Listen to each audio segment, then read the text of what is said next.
economía dejará de ser una dimensión desconocida. Así que prepare su calculadora, abra su mente y evalúe las posibilidades de inversión. RCR Negocios presenta La Otra Vía, una forma de entender la economía como parte de su vida cotidiana.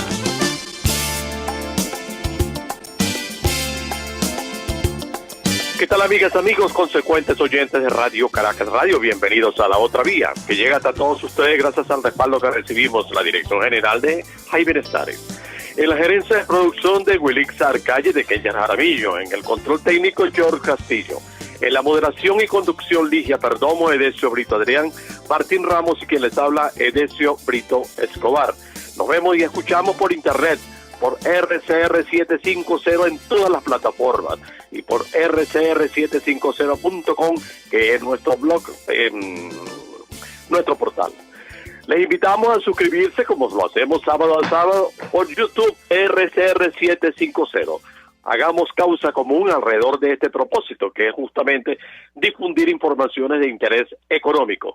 Y desde luego también les sugerimos, les recomendamos, les exhortamos a hacer contacto con nuestro blog www.laotraviarcr.blogspot.com, en donde no solamente pueden acceder a nuestros archivos de más recientes programas y editoriales, asimismo a otra fuente de información económica nacional e internacional. Correo electrónico de La Otra Vía, laotravia@gmail.com.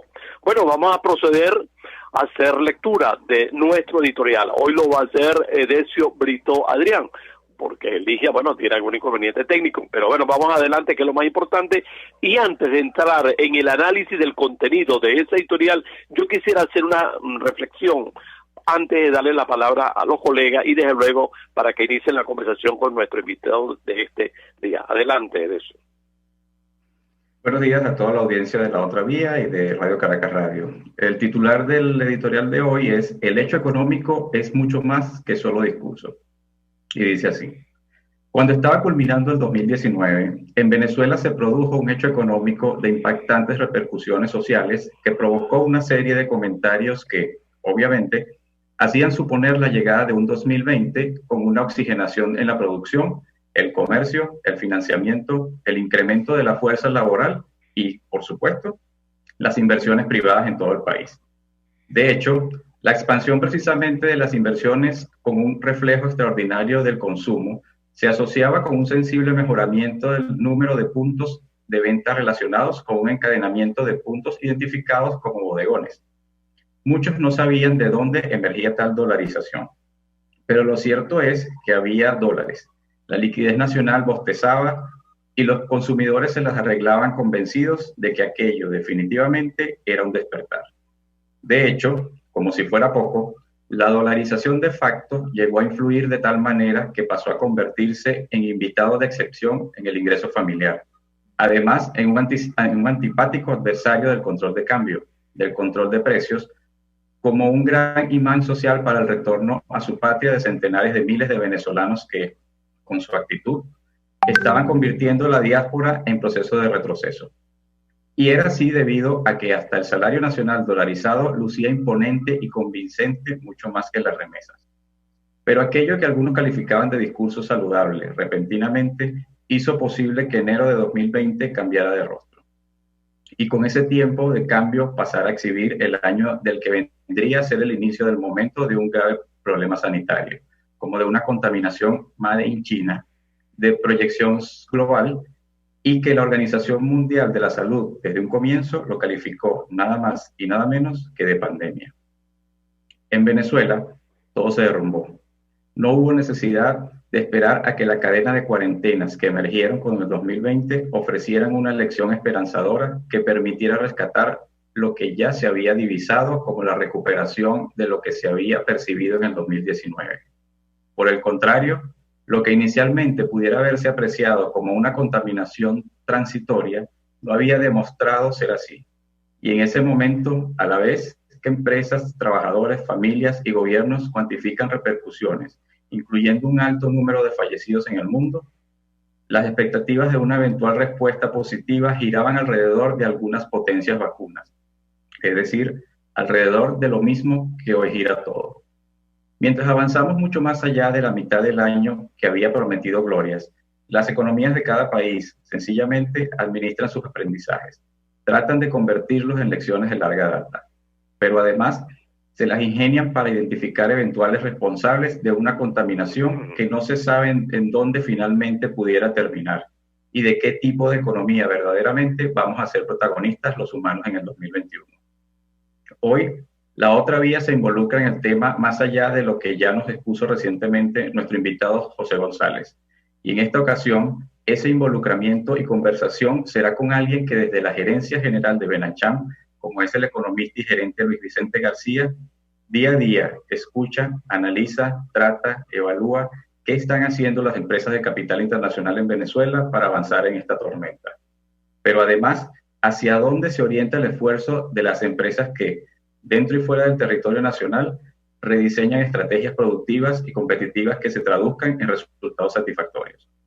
En América Latina, con un ostentoso y pesado costo funcional que incluye improductividad, desempleo, hambre y violencia, tales situaciones son retos. Y adicionalmente, el componente político no arrima fuerzas en beneficio de la evolución y del entendimiento, sino que impide avances. ¿Qué hacemos ante esta comprometedora demanda de propuestas y de acciones transformadoras? ¿Cómo lo hacemos? Bien, ese es nuestro planteamiento inicial, un planteamiento que es general, vamos a llamarlo de esta manera. Nosotros hemos querido ir a mayores detalles, sin embargo preferimos hacer lo posible a partir de nuestra conversación con Luis Vicente García, quien es nuestro invitado de esta mañana. De Luis Vicente, nosotros no vamos a hacer una ampliación en su currículum, simplemente vamos a hacer una reflexión.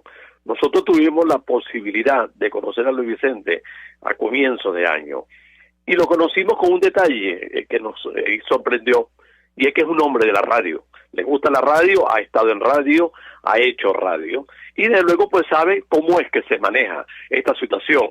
Y es por eso por lo que damos no solamente a la expectativa en esta conversación, sino que además pretendemos sacarle mucho provecho a lo que él nos pueda decir. Nosotros en la otra vía hemos dicho que el propósito de nuestro programa es fundamentalmente convertirlo en un instrumento al servicio del radioescucha, por aquello de que no siempre tenemos dominio del tema económico. El tema económico pues tiene peso, tiene fuerza en manos de los economistas, y en algunos momentos muchos economistas lamentablemente nos complican la comprensión del contenido, porque van a lo académico, van a lo técnico. Nosotros queremos que justamente aquellas personas que nos están acompañando sábado a sábado nos ayuden a transmitirle a nuestros radioescuchas para qué le puede ser útil la economía. De ahí el concepto de la otra vía. Así que le damos las gracias a Luis Vicente que nos haya aceptado la invitación, que esté con nosotros esta mañana. Bueno, y dejamos a los muchachos que están en su trabajo también, en su área de trabajo, como son Martín, Edesio y la misma Ligia, que comiencen la conversación con Luis Vicente García. No sé quién la va a iniciar, no sé si Martín, no sé si Edesio o la propia Ligia, pero bueno, tienen a su cargo la responsabilidad de convertir este programa en un espacio de interés para todos nuestros radioescuchas. Sí, bueno, buenos días a todos. Gracias por los muchachos, ¿no? Pero por supuesto como caballeros le damos el testigo a Ligia para que inicie la conversación con nuestro invitado el día de hoy, que tenemos que explicarle a muchas de las personas que nos escuchan que Benancham es la Cámara Venezolana Americana que agrupa a empresas americanas presentes en Venezuela. Ligia. Cámaras venezolanas y americanas están afiliadas a la Cámara. Eso es lo que representa en realidad Benancham, ¿no? Bueno, buenos días a todos, buenos días, señor García, por aceptar la invitación. Yo quería comenzar más bien por un punto positivo, digamos, de alguna manera, ¿no? Ya todos conocemos de alguna manera cuál es el entorno que nos arropa, lo hemos también venido desarrollando a lo largo de los últimos sábados en la otra vía. Y usted como representante de un gremio, de una cámara comercial de empresarios americanos y venezolanos, quería preguntarle cuáles son esos nichos, esas oportunidades que han podido identificar hoy en día en Venezuela, más allá de la pandemia, claro está que ha implicado pues grandes retos para todos por igual. económica recesiva en la cual estamos ahora y que ha supuesto casi el 75%, que la economía haya perdido casi 75% de su PIB en los últimos 6 años, ¿no? ¿Cuáles son esos retos, esas oportunidades? ¿Cuál es la apuesta que tienen este grupo de empresas hoy en día para continuar en el país? Bueno, Ligia, en primer lugar quiero darle las gracias a ustedes por esta invitación. A mí me parece fantástico poder conversar y darle las gracias a Edesio porque cuando nos conocimos, Edesio, fue un momento realmente interesante. Edesio y yo tuvimos la oportunidad de entrevistar a líderes empresariales que siguen dando la cara en este país, que siguen luchando por este país, que siguen al frente de sus organizaciones. Y la verdad es que lo que uno saca de ese tipo de entrevistas es algo que de verdad nos anima continuamente. Y creo que en aquel momento cerramos con broche de oro con una última entrevista que fue maravillosa. Pero yendo a tu pregunta, Ligia, y me parece fantástico que sea este tema el que se toca aquí en su programa La Otra Vía. Sí, como dices, es un contexto complejo, muy difícil para muchas empresas. Hay que entender que cuando uno habla de empresas no podemos generalizar. Empresas son pequeñas, medianas, grandes, multinacionales y microempresas que están trabajando. Es decir, todas tienen una realidad distinta, todas operan en sectores o en áreas de la economía muy diferentes. Y por supuesto tenemos que entender que no podemos comparar a un agente, a una distribuidora con toda una serie de equipamientos y espacios que pueda estar en tejerías, a un ganadero que está produciendo pues con su ganado día tras día, teniendo que transportar la leche en este entorno donde sabemos el tema de la gasolina, gasoil y todo lo demás. Entonces, cuando hablamos de empresas tenemos que primero entender ese contexto y darle a entender a ese entorno en el cual tú hablabas que la economía ha caído por 7 años consecutivos de una manera muy dramática, porque parece, creo que nos es difícil entender el término de una caída del PIB del 70 o del 75%. Creo que para cada uno de nosotros imaginémonos que nos quitaron en un proceso de todos estos años el 75% de nuestro apartamento, por ejemplo. Entonces, bueno, ahora estamos todos confinados a ese espacio más pequeño. Bueno, la empresa en Venezuela está confinada a un mercado, que entonces ahí lo pudiésemos traducir, a un mercado mucho más pequeño, en donde no solamente que la economía es el 25% o el 20% de lo que era en el 2012-2013, sino que el mercado al cual cada una de las empresas tiene acceso se ha reducido. Y cuando hablo de mercado, hablo del consumidor. Es un consumidor más pequeño, con menos capacidad adquisitiva, con un patrón de compras que le ha cambiado a lo largo de todos estos años. El ejemplo que yo pongo mucho es que antes nosotros íbamos a la farmacia y comprábamos una cajita de cualquier medicina y quizás comprábamos una segunda porque se le íbamos a dar a la mamá o a la suegra o una segunda para nosotros. Hoy ya vemos cómo podemos ir a la farmacia y compramos un pequeño blister de 2 o de 4 pastillas. Y eso se ve muy sencillo en la farmacia, pero eso por detrás tiene todo un cambio de logística, de operaciones, de transporte, de almacenamiento y del modelo de producción de las empresas. Porque si bien antes yo te podía despachar cajas que contenían cajas, yo ahorita tengo que ver la manera como yo te voy a distribuir pequeñas cantidades porque el consumidor está yendo a consumir pequeñas cantidades de lo que él estaba acostumbrado a consumir. Entonces es dentro de este contexto que tenemos que entender que ese mercado que tú hablas de empresas que siguen apostando al país, que siguen produciendo, y podemos hablar de muchos ejemplos porque los hay, y eso yo quiero ser enfático, que sí hay ejemplos positivos, como tú decías, una nota positiva de empresas que están reinventándose, aunque hay muchas personas que no les guste la palabra, pero que sí se están reinventando porque han visto la necesidad de identificar precisamente ese nicho de mercado al cual tú te referías, que sí existe a pesar de las dificultades que puede tener Venezuela hoy.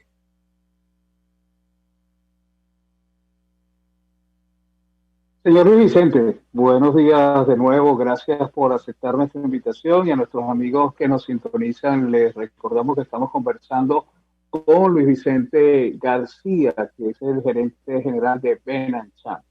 Cuando usted habla de reinventarse, ¿podría darnos algunos detalles de esa reinversión? ¿Qué están haciendo estas empresas para mantenerse en un mercado restringido como es el mercado venezolano en este momento, en un marco de pandemia que está afectando a todos los mercados del mundo? Sí, en ese sentido la pandemia sí es verdad que ha afectado a todas las economías, y cuando uno ve las estadísticas, que son interesantísimas siempre, y es algo de lo cual uno adolece aquí en Venezuela, vemos cómo las empresas tuvieron una reducción de ventas, pero es que es un producto de un tema global, porque los países tuvieron una reducción de su PIB a nivel total. Creo que solamente China en el segundo trimestre del año tuvo un crecimiento positivo, a pesar de que fue del 1%, pero para China, como todos sabemos, pues veniendo del 10%, eso es un impacto muy importante. Pero sí vemos cosas que han venido sucediendo a lo largo de estos años.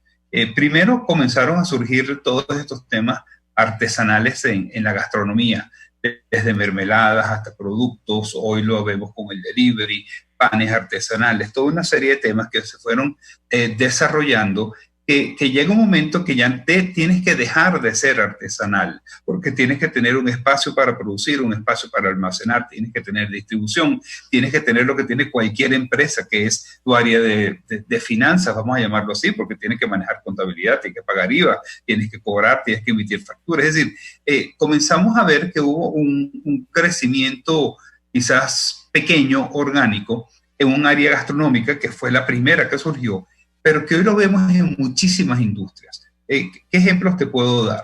Cuando se tiene que retirar una empresa del país o porque cierra operaciones, hay un vacío en el mercado. Y ese vacío puede ser que yo te daba a ti el jabón porque tú eras una cadena de autolavados o una cadena de tintorerías. Bueno, esas empresas tienen que salir al mercado a buscar ese jabón o esos componentes. Pues se han desarrollado, y parece mentira, yo lo llamaba empresas artesanales industriales. ¿Y qué quiero decir con esto? Se ha desarrollado una industria pequeña en donde se han comenzado a elaborar productos que necesita industria. Y estás hablando de desengrasantes, de jabones, de tornillos, de piezas para entornos para producir lo que necesitaba tu equipo. Hemos tenido una necesidad de comenzar a reparar equipos. ¿Por qué? Porque teníamos quizás líneas de producción que se dejaron de usar con el tiempo. También hemos visto una necesidad importante de talento humano que me gustaría tocarlo después en otro contexto. Pero fíjate cómo entonces las empresas, cuando te hablo de reinvención, es que muchas empresas que producían, por ejemplo, alcohol para licor, ante esta pandemia están dándose cuenta que pudieron producir alcohol etílico, alcohol isopropílico para desinfecciones, inclusive gel. Y muchas de estas empresas, no solamente, porque por supuesto, uno cuando hace ese cambio que te lleva a una inversión monetaria importante, vas a tener que buscar el aspecto comercial.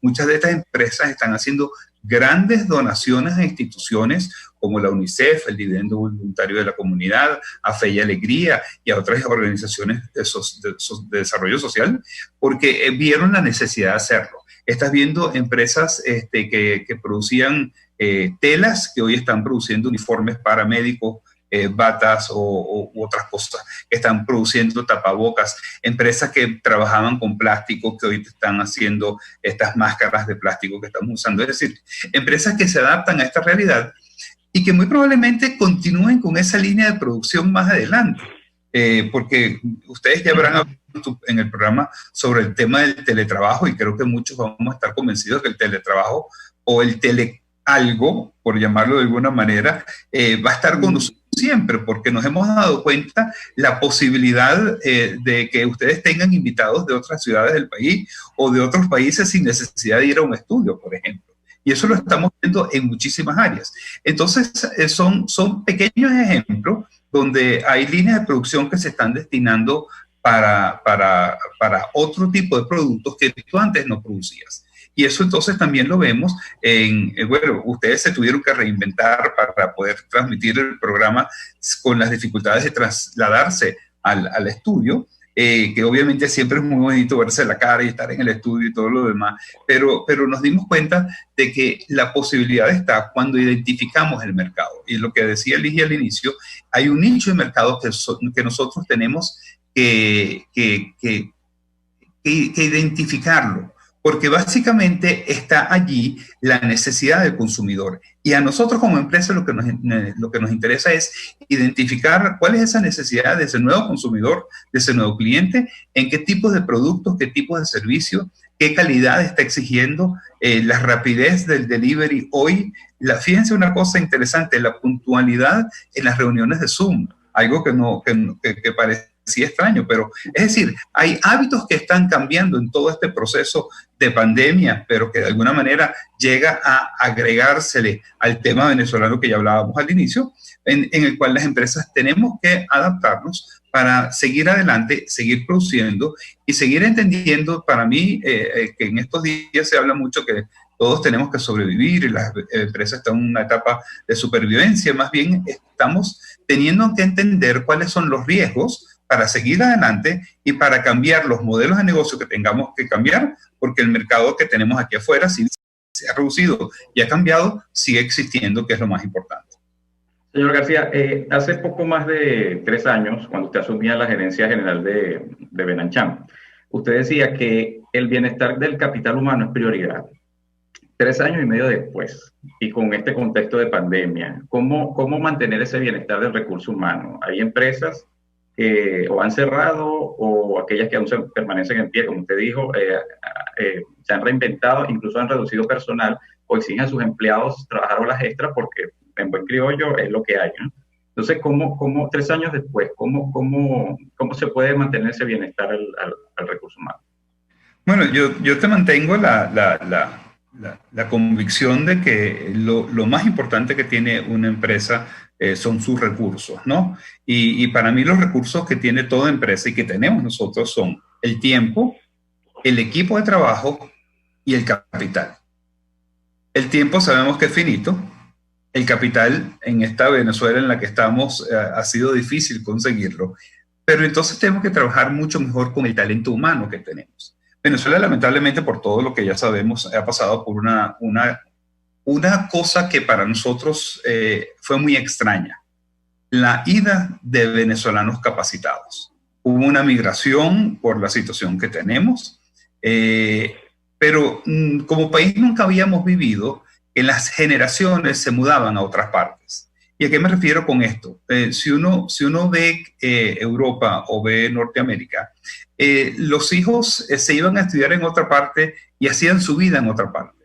Venezuela nos quedábamos todos siempre cerquita, ¿no? Los hijos, los nietos, la familia, las reuniones los fines de semana. Pues ya nada de eso existe.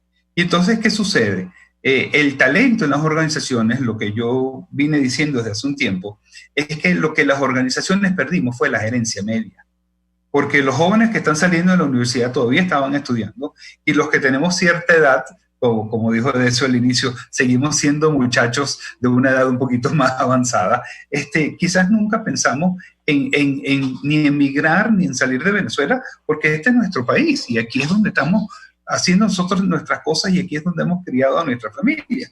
Pero lo que hubo en nuestras empresas fue un vacío de ese talento importantísimo, como es la gente que te maneja una línea de operaciones, la gente que te maneja una logística y a todo el tema de la distribución de camiones, a la gente que te manejaba las fábricas, a la gente que te manejaba la gerencia de finanzas, de mercadeo, de venta en las empresas. Es decir, se te fue y se nos fue a las empresas un grupo de personas muy importante. Entonces, ¿con quién nos quedamos? Nos quedamos con gente que o las formamos o las empresas fallan.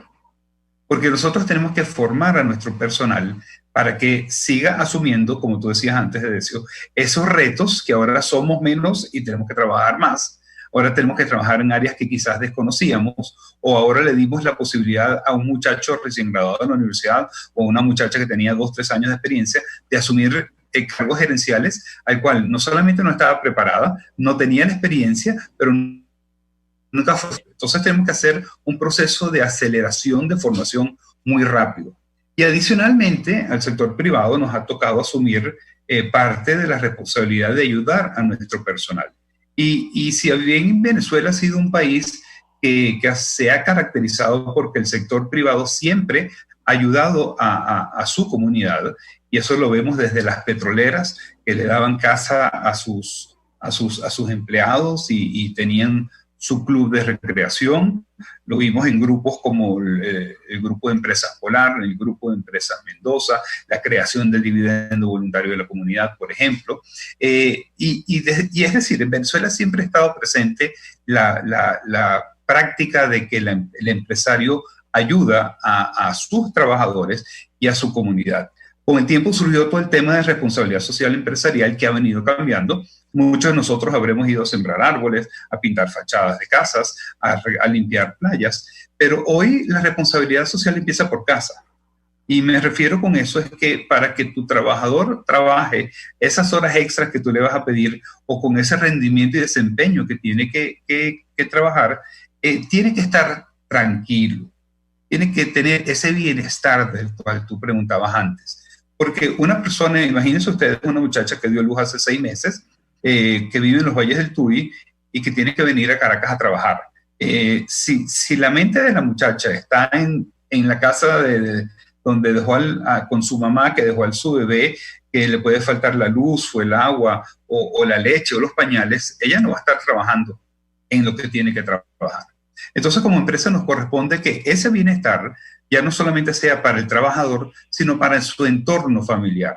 Y es ahí donde las empresas hemos venido desarrollando una serie de planes y de mecanismos y de procesos de ayuda que están destinados a que la persona, que ese trabajador, esté mejor, tenga una mejor condición, que le permita trabajar. Y sobre todo en este momento, fíjate, lo que hemos venido haciendo las empresas, le hemos dado a trabajadores la posibilidad de conectarse de manera remota para que precisamente pueda tener un espacio de trabajo con una silla quizás menos mala a la que teníamos en la casa, un computador que nos trajimos de la oficina o que nos prestaron, con un dispositivo para conectarnos o un teléfono si no lo tenías, porque nos dimos cuenta que si yo quiero que tú sigas siendo eficiente, tengo que estar conectado y tengo que permitirte esa conectividad hacia la compañía. Por supuesto, hay un tema de lo que tú mencionabas, que hay empresas que han cerrado, lamentablemente ahí quedan una gran cantidad de personas sin empleo, o empresas que han reducido líneas de producción o se han tenido que adaptar a este tamaño nuevo de la economía, y por supuesto hay una gran cantidad de personas que quedan sin empleo, pero es allí donde entonces también como país, y aquí estoy hablando a nivel país, sociedad, escuelas, institutos técnicos, institutos universitarios, tenemos que darnos cuenta que tenemos que dar una nueva formación. ¿Y a quién me refiero con esto? Estamos hablando de la cuarta revolución industrial, estamos hablando del Internet de las cosas, estamos hablando de máquinas que aprenden, estamos hablando de una serie de terminologías que para algunos sonarán todavía extraños, pero cuando nos pensamos a dar cuenta qué están haciendo otros países, están formando a las personas que quizás ya puedan estar sin trabajo o trabajando en áreas que ya se sabe que van a disminuir, formándolos en todas estas habilidades que van a necesitar para comenzar a trabajar en estas nuevas industrias que se van a crear. Y hay un miedo a nivel global de que este nuevo avance de la tecnología va a desplazar a muchísimas personas y dejarlos sin trabajo. Pues va a ser todo lo contrario. Lo que sí se va a necesitar es una formación en nuevas habilidades, en nuevos conocimientos, con nuevas técnicas de aprendizaje que te permitan insertarte en esa nueva industria que se va a ir desarrollando. Bueno, nosotros continuamos nuestra conversación con nuestro invitado de hoy, el Luis Vicente García, gerente general de Benamchan, que es el gremio que, bueno, afilia a empresas de capital norteamericano y de otros capitales del mundo, y así también, por supuesto, a empresas venezolanas. Estamos empeñados en sacar el mayor provecho a esta conversación, y lo decimos con toda responsabilidad, lo hemos planteado en distintas ocasiones en la otra vía. Y cuando uno habla de crecimiento y de desarrollo, tienes que entender que hoy hay un concepto que se está utilizando mucho, que podemos decir que está algo de moda, pero que es algo que hemos visto que se ha venido utilizando desde hace muchísimo tiempo, que es la sostenibilidad.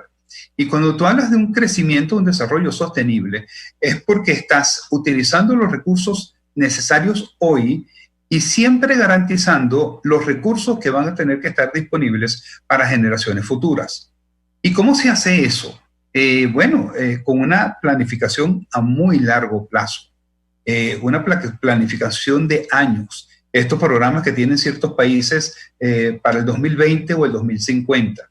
La ciudad de Copenhague, por ejemplo, que tiene un planteamiento extraordinario de convertirse y llegar a ser la primera ciudad verde para el año 2050.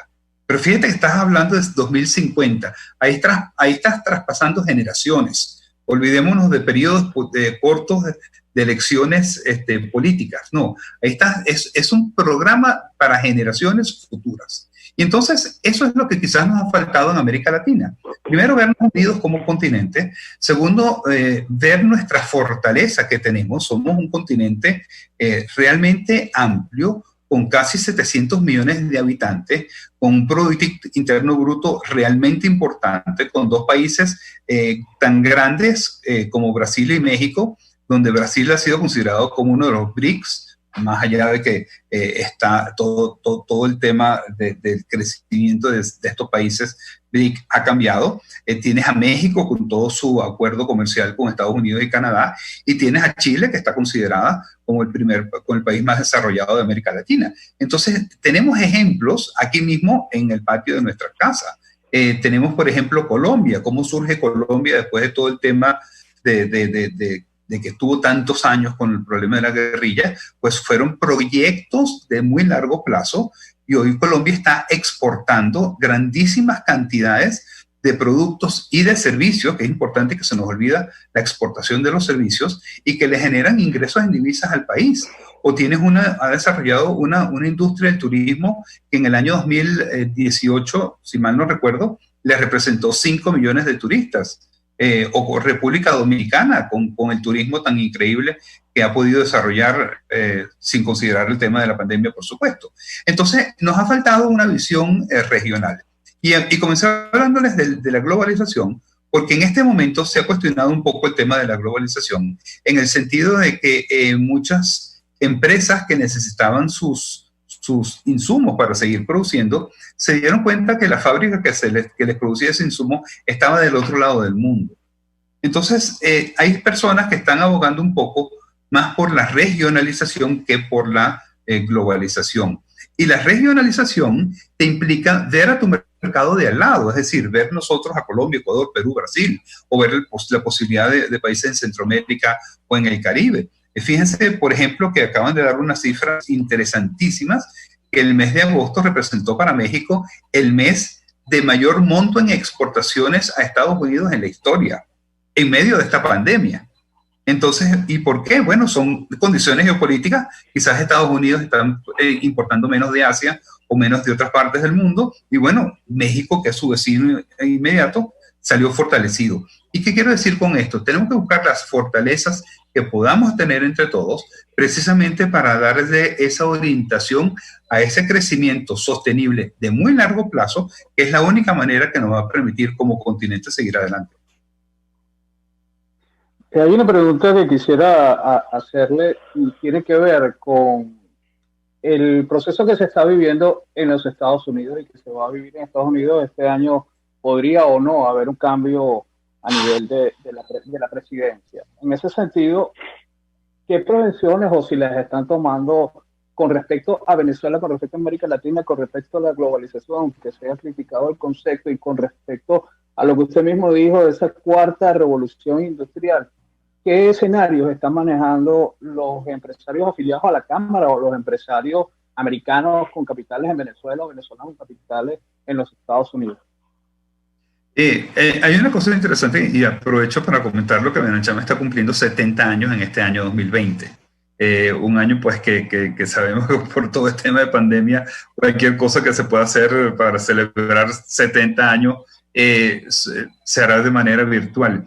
Pero en todo este proceso hemos venido analizando qué es lo que ha sido Benanchama a lo largo de este tiempo. Y como toda Cámara Americana de Comercio binacional, porque hay 120 cámaras binacionales de comercio con Estados Unidos a nivel del mundo. Todas tuvieron la misma característica. Fueron fundadas por empresas norteamericanas en los años 30 años, 40 años, 50, o inclusive un poquito más adelante. Tenemos aquí en América Latina cámaras centenarias, Chile, Argentina y México, por ejemplo. República Dominicana y Costa Rica y Panamá ya también tienen 50 y 60 años. Bueno, Venezuela estamos cumpliendo 70 años. Pero en este periodo hemos visto una transformación realmente interesante, porque de ese 100% de empresas norteamericanas comenzamos a ver una transformación en nuestros países y en la economía de los países que permitió que empresas locales fueran creciendo. Y a medida que las empresas locales iban creciendo, muchas veces veíamos que se asociaban con empresas extranjeras o tomaban parte del mercado de estas empresas extranjeras o comenzaban a hacer productos que nadie podía producir. Un ejemplo de ello puede ser la maicena americana, pues es el único producto y sabemos que Alfonso Rivas tiene ya 100 años produciendo ese maravilloso producto. Entonces, bueno, son cosas que fueron ocurriendo. Y esto no solamente fue el caso de Venezuela, sino de todos los países donde hay AmChams. Y hoy día, 50, 70 años después, vemos que la presencia de empresas norteamericanas es un porcentaje muy pequeño. En el caso de BenAmCham, estamos hablando que puede ser alrededor de 15% son empresas norteamericanas, 10% son empresas de otros países, entonces tenemos un 75% de empresas venezolanas, lo cual es interesantísimo porque eso lo que te da es entender que ha crecido la empresa local, ha crecido la empresa venezolana y las tenemos de todos los tamaños en todos los sectores, porque puedes estar hablando de una gran empresa venezolana con presencia en todo el país o de un escritorio jurídico en Valencia, es decir, tienes pymes, tienes empresas medianas, empresas grandes, empresas multinacionales, y es un entorno en donde pues, se nutre la gente de todo ese intercambio de información, de conocimiento, de experiencias, que al final es lo que nutre la integración de ese networking que hacemos en la Cámara. Pero entonces, yendo a tu pregunta, Martín, hay un tema que sí, estamos ante una nueva elección en Estados Unidos, pero la misión de una cámara como BenAmCham es fomentar el comercio y la inversión entre los países. Y esa es la misión de cualquier cámara binacional en cualquier país, es fomentar las relaciones comerciales entre tu país y el país con el cual tú estás afiliado. Y eso ha venido ocurriendo a lo largo de los años. Por supuesto, todos estamos sujetos a las condiciones políticas de los momentos. Y a lo largo de la historia has tenido momentos de mayor crecimiento económico y de mayor capacidad de relaciones comerciales, has tenido otros momentos en donde no.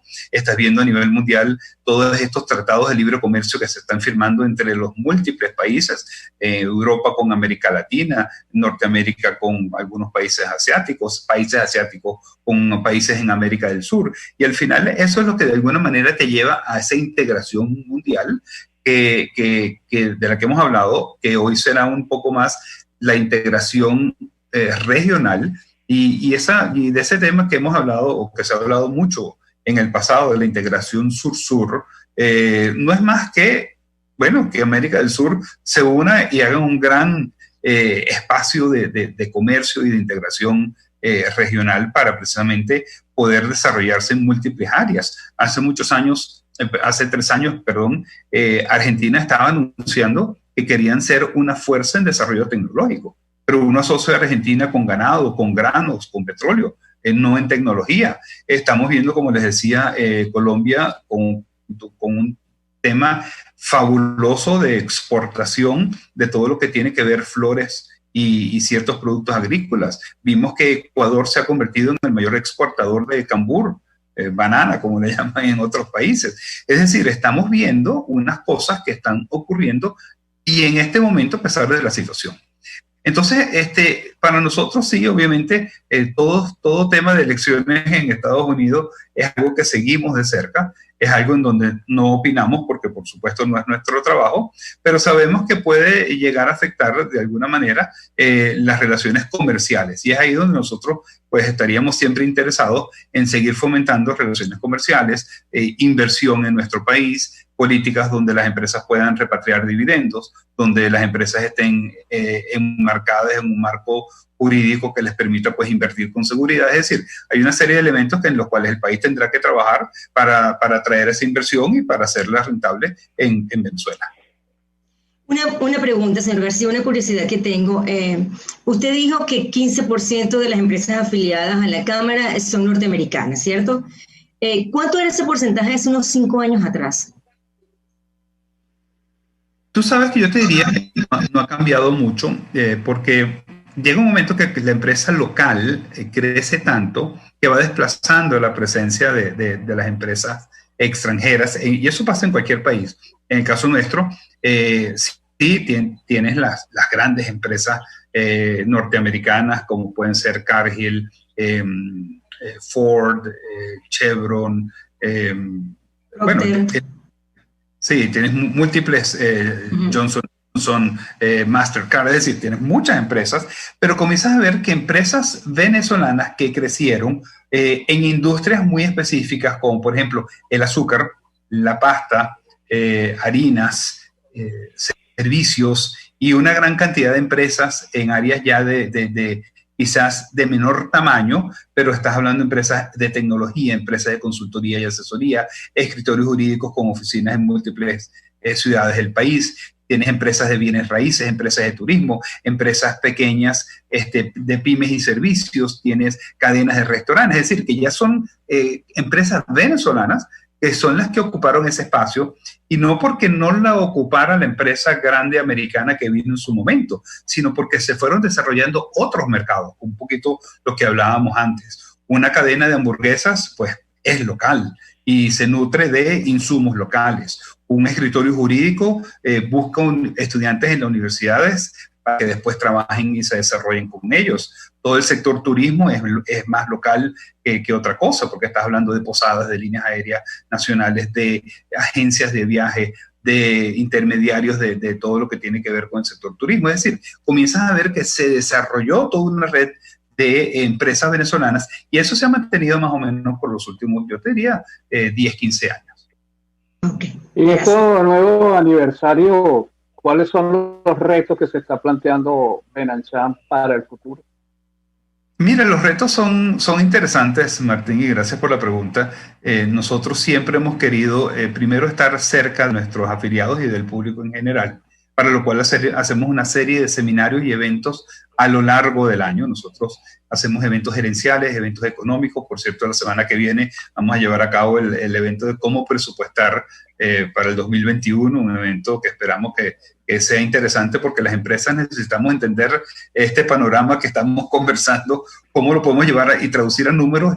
Y si bien yo les hablaba de que los países tienen que tener un horizonte de planificación muy largo, las empresas tenemos un horizonte de planificación muy corto, de 2 a 3 años. En Venezuela quizás estamos hablando 2 a 3 meses, con revisiones quincenales o semanales. Pero es interesante entender que ese tema de planificación tiene que estar presente. Pero Benancham, para este año nuestro eslogan es 70 años conectando empresa, sociedad y país.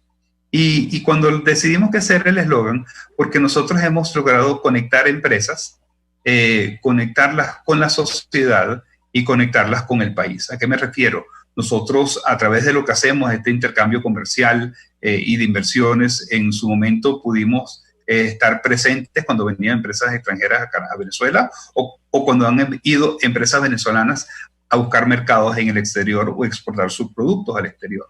Hemos estado presentes cuando la sociedad venezolana, cuando el empresariado venezolano, como lo hablábamos anteriormente, se conectó con su sociedad, con su comunidad, con la familia de sus trabajadores. Y luego, ¿qué es lo que sucede? Empresa privada y sociedad conforman un país. Por supuesto, hay otras instituciones importantísimas: la academia, la política, el deporte, la ciencia, la investigación, la cultura. Son otras instituciones con las cuales hay que formar un conjunto y propiciar espacios que nos permitan a todos salir adelante y trabajar en conjunto. Pero lo que ha hecho el sector privado, y en este año estamos haciendo una evolución de la historia, y hemos visto cosas interesantísimas. La empresa privada se ha vuelto escuela para muchos gerentes. Hemos visto el desarrollo de la mujer que antes era quizás enfermera, profesora y hoy es presidenta de compañías. Hemos visto que hay marcas emblemáticas que nos han acompañado, sobre todo los que tenemos cierta edad, toda nuestra vida. Entonces, es con eso que Benancham se está preparando para continuar, ojalá 50, 70 años más, y que nos permita seguir haciendo esa conexión de empresa, sociedad, país. Bueno, muchísimas gracias al señor Luis Vicente García. Por supuesto, como le decimos a nuestros invitados sábado a sábado, queda el compromiso de que en algún momento lo tendremos y esperamos tenerlo de nuevo con nosotros en Otra Vida a través de RCR. Nosotros nos vamos a despedir de Edesio Brito Escobar, Edesio Brito Adrián, Ligia Perdomo, y que les habla Martín Ramos, en nombre de Jaime Estares en la dirección general de la estación, Yulisa Arcaña en la gerencia de producción. Está Kenger Jaramillo, nos apoya en la grabación, edición y montaje, George Castillo en el control técnico. Les invitamos a que sigan disfrutando de la programación de RCR 750 en YouTube, RCR, la radio que se ve. RCR Negocios presentó La Otra Vía, una forma de entender la economía como parte de su vida cotidiana.